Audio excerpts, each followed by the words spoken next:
बिस्मिल्लाहिर्रहमानिर्रहीम। अस्सलाम वालेकुम स्टूडेंट्स, जैसा कि आपको पता है कि 1.2 एक्सरसाइज को हमने कंप्लीट कर लिया था। आज हम एक्सरसाइज 1.3 को शुरू करेंगे। तो देखते हैं कि एक्सरसाइज 1.3 में फर्स्ट क्वेश्चन कौन सा है। क्वेश्चन नंबर 1 है, which of the following matrices are conformable for addition. यानी कि जो हमारे कुछ मैट्रिक्स दिए गए हैं उनमें से कौन से मैट्रिक्स हैं जो एडिशन के लिए मौजू हैं, यानी कि वो ऐड हो सकते हैं। इसका मतलब ये है कि ऐड करने के लिए मैट्रिक्स को कोई ना कोई कंडीशन होगी। तो वो कंडीशन ये होती है कि जिन दो मैट्रिक्स को हम ऐड कर रहे हैं उनके नंबर ऑफ़ रोज़ और नंबर ऑफ़ कॉलम्स सेम होना चाहिए। यानी फर्स्ट मैट्रिक्स का ऑर्डर और सेकंड मैट्रिक्स का ऑर्डर सेम होना चाहिए। तो सबसे पहले हम इन मैट्रिक्स के ऑर्डर लिख लेते हैं, फिर हमें बड़ी आसानी से पता चल जाएगा कि कौन सा मैट्रिक्स इसमें ऐड हो सकता है। तो नंबर हमारे पास ए हमारे पास है मैट्रिक्स 2 1 -1 3। तो इसकी 2 रोज़ हैं, ये रो 1 है और ये रो 2 है। यहाँ पे ये कॉलम 1 है और ये इसका कॉलम नंबर 2 है। तो अब इस मैट्रिक्स का ऑर्डर क्या हुआ, 2/2। इस मैट्रिक्स का ऑर्डर है 2/2। अब हम बी मैट्रिक्स की तरफ चलते हैं। बी में देखते हैं कितनी रोज़ हैं और कितने कॉलम हैं। ये इसकी फर्स्ट रो है, ये इसकी सेकंड रो है और इसका एक ही कॉलम है। कॉलम आपको पता ही है कि हम वर्टिकली देखते हैं कौन सी वैल्यू है और रोज़ के लिए हम हॉरिजेंटली देखते हैं कि इसकी कौन सी वैल्यू है। तो इसके 2 रोज़ हैं और 1 कॉलम है। तो सबसे पहले हम रोज़ लिखते हैं, वो 2 हैं, फिर बाय और कॉलम फिर बाद में लिखा जाता है। कॉलम क्या है, 1। तो बी मैट्रिक्स का ऑर्डर है 2/1, ए मैट्रिक्स का ऑर्डर है 2/2। सी मैट्रिक्स में देखते हैं कितनी रोज़ हैं और कितने कॉलम्स हैं और इसका ऑर्डर क्या बनता है। सी मैट्रिक्स में ये इसकी फर्स्ट रो है, हॉरिजेंटली हम देख रहे हैं, और हॉरिजेंटली जब दूसरी दफ़ा देखते हैं दूसरी रो को तो ये है रो 2, और फिर हॉरिजेंटली जब हम देखते हैं थर्ड रो को तो ये है रो 3। अब इसमें कॉलम कितने हैं, वर्टिकली देखेंगे वैल्यूज़ को। ये इसका फर्स्ट कॉलम है और ये इसका सेकंड कॉलम है। जो वर्टिकली वैल्यू होती हैं वो कॉलम्स होते हैं, जो हॉरिजेंटली वैल्यू होती हैं वो रोज़ होती हैं। ऑर्डर कैसे लिखा जाता है, पहले रोज़ लिखी जाती हैं फिर कॉलम्स लिखे जाते हैं। तो रोज़ कितनी है इसकी 3/, अब कॉलम लिखेंगे, कॉलम कितने हैं इसके 2। तो सी मैट्रिक्स का ऑर्डर है 3/2, यानी 3 रोज़ और 2 कॉलम्स।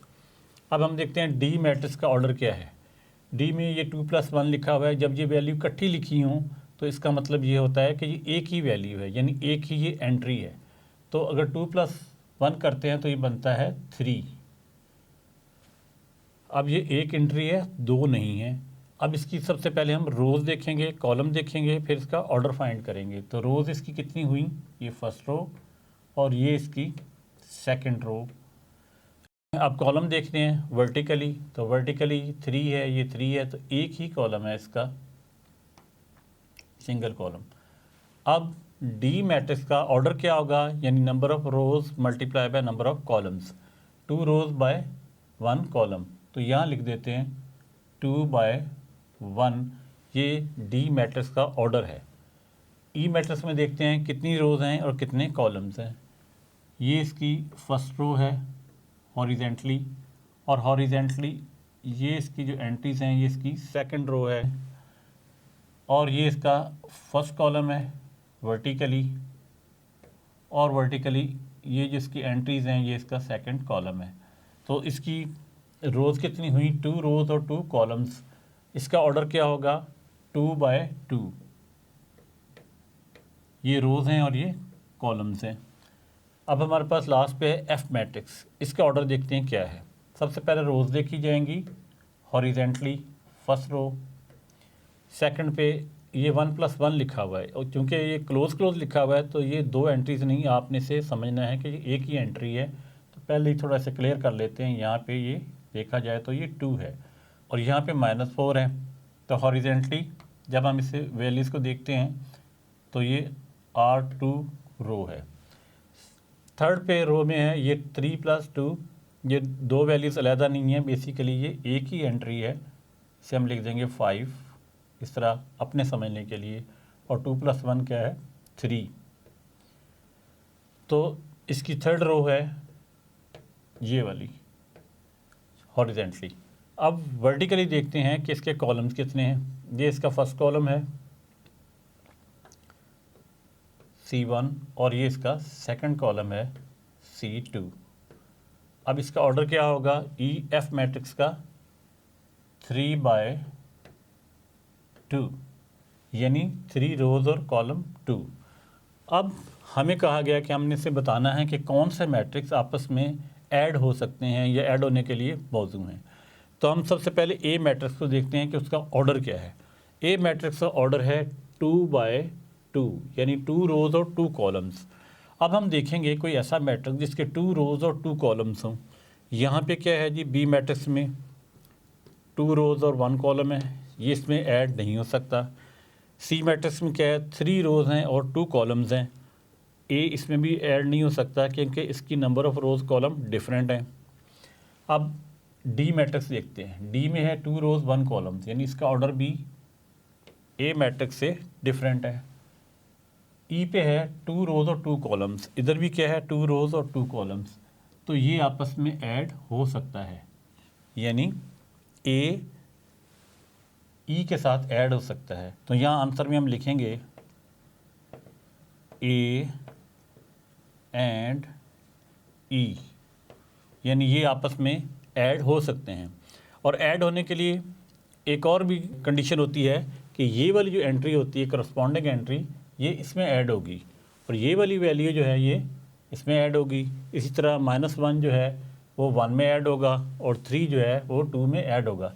वो जो आगे क्वेश्चन आएंगे एडिशन के, तो उसमें मैं आपको बताऊंगा कि आपने ऐड कैसे करना है। अब हम नेक्स्ट देखते हैं कि मैट्रिक्स ए किसी और में भी ऐड हो सकता है। तो लास्ट में हमारे पास एक ऑर्डर रह गया है 3/2 का, एफ का मैट्रिक्स का ऑर्डर है ये, तो ये भी ए में ऐड नहीं हो सकता। अब हम मैट्रिक्स बी की तरफ चलते हैं। तो मैट्रिक्स बी में देखते हैं कि इसका ऑर्डर क्या है। मैट्रिक्स बी का ऑर्डर है 2/1। अब हम देखेंगे कोई ऐसी वैल्यू, ऐसा मैट्रिक्स जिसमें 2/1 का ऑर्डर हो। ये 3/2 है, इसमें ऐड नहीं हो सकता, यहाँ 2/1 है, तो इसका मतलब है मैट्रिक्स बी जो है मैट्रिक्स डी में ऐड हो सकता है। तो हम ये लिखेंगे बी एंड डी, यानी मैट्रिक्स बी जो है मैट्रिक्स डी में ऐड हो सकता है क्योंकि मैट्रिक्स बी के ऑर्डर और मैट्रिक्स डी का ऑर्डर आपस में सेम है। नेक्स्ट देखते हैं कि और भी कोई मैट्रिक्स है जिसमें मैट्रिक्स बी ऐड हो सकता है। इसका ऑर्डर भी डिफरेंट है, ये ऑर्डर भी डिफरेंट है, तो इसका मतलब है सिर्फ बी जो है वो डी में ऐड हो सकता है। नेक्स्ट हम सी की तरफ चलते हैं। सी में ऑर्डर है 3/2। अब 3/2 का ये भी ऑर्डर नहीं है, ये भी नहीं है, ये भी डिफरेंट है, ये भी डिफरेंट है, ये सेम है, तो मैट्रिक्स जो सी है वो मैट्रिक्स एफ में ऐड हो सकता है। तो हम यहाँ लिखेंगे सी एंड एफ,